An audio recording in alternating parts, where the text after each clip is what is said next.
Social মিডিয়াতে আসার দুইটা লক্ষ্য, একটা হচ্ছে রিস্তা যেহেতু হারিয়ে যায় তো রিস্তাকে বিশ্ব চিনবে, মানুষ দেখে বুঝবে যে রিস্তা, এটা রিস্তা, তো আমাকে আমার ছেলেকে আমার কাছে পৌঁছে দিবে। আর রিস্তা যেহেতু ঘুরতে পছন্দ করে, বেড়াতে পছন্দ করে ছোটোবেলা থেকেই, সেটার কথা মাথায় রেখেই আমি তাকে বিভিন্ন জায়গায় ঘুরতে নিয়ে যাই। প্রচুর সময় আমাকে ওখানে ব্যয় করতে হয়। তো সেখান থেকে আমার চিন্তা এসেছে যে আমি যদি সোশ্যাল মিডিয়াতে এই বিষয়গুলো তুলে ধরি তাহলে অন্য মায়েরা ইন্সপায়ার হবে বা অন্য অভিভাবকরা এই বিষয়টা নিয়ে চিন্তা করবেন যে এভাবে আসলে তাদেরকে ভালো রাখা যায়। তাদেরকে ভালো রাখার জন্য তো আমাদের প্রচেষ্টা যে তারা ভালো থাকবে। তো তারা যা পছন্দ করে সেই বিষয়টা করলেই কিন্তু তারা ভালো থাকে। ভালো রাখা হলো প্রধান বিষয়। তো আমি তাকে চেষ্টা করি ভালো রাখতে, এর জন্য যে সে ঘুরতে পছন্দ করে। আমি তাকে ভালো রাখতে চেষ্টা করি যে সে যা করতে পছন্দ করে, খেতে পছন্দ করে। তখনই মনে হলো যে আমি এগুলো তুলে ধরি সোশ্যাল মিডিয়াতে, যারা 8-10টা পরিবার দেখে কিছু শিখতে পারে, যারা নতুন। আমাদের বাচ্চাদের জন্য আমরা যে সময়টা ব্যয় করি সেই সময়টা বৃথা যায় না।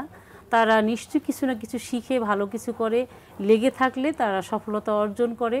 তো রিস্তার শুরুটা যেমন ভালো ছিল সেভাবে কন্টিনিউ করতে পারছি না, কিন্তু তারপরও আমি কিন্তু চেষ্টা করে যাচ্ছি।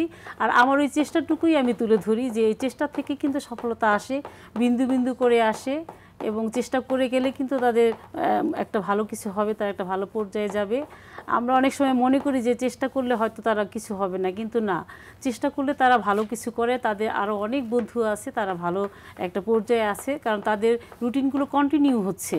তো রিস্তা রুটিন কন্টিনিউ না হলেও আমরা অভিভাবকদের তরফ থেকে, অভিভাবকদের যে এখতিয়ার বা অভিভাবকদের যেই সক্ষমতা, সেই সক্ষমতাটুকু আমরা চেষ্টা করছি, সেখান থেকে কিন্তু সে অনেক ক্ষেত্রে ভালো আছে, অনেক কিছু সে শিখছে, জানছে, এবং তার এই জানাটা থেকে আবার অনেকেরাও শিখছে। আশেপাশে অনেক বাচ্চা সাঁতার কাটতো না, মূল ধারার যে বাচ্চারা সাঁতার কাটতে পারতো না, তাকে দেখে কিন্তু তারা সাঁতার শিখছে এবং বলছে রিস্তা সাঁতার পারে, আমরা পারবো না, এমন একটা বিষয় চলে এসেছে। তারা রিস্তার মাধ্যমে কিন্তু অনেকে শিখছে। দর্শক, সত্যি তাই, লেগে থাকতে হয়। অনেক বাধা ছিল, অনেক না পাওয়া ছিল, তারপরেও কিন্তু কুলসুম আপা থেমে থাকেননি। ওনার মতো করে এগিয়ে যাওয়ার চেষ্টা করেছেন সন্তানকে নিয়ে, এবং অনেকটা এগিয়েছেন। সোশ্যাল মিডিয়াতে শিক্ষামূলক যে ভিডিওগুলো কুলসুম আপা আপলোড করেন, সেখান থেকে শেখার অনেক কিছু আছে।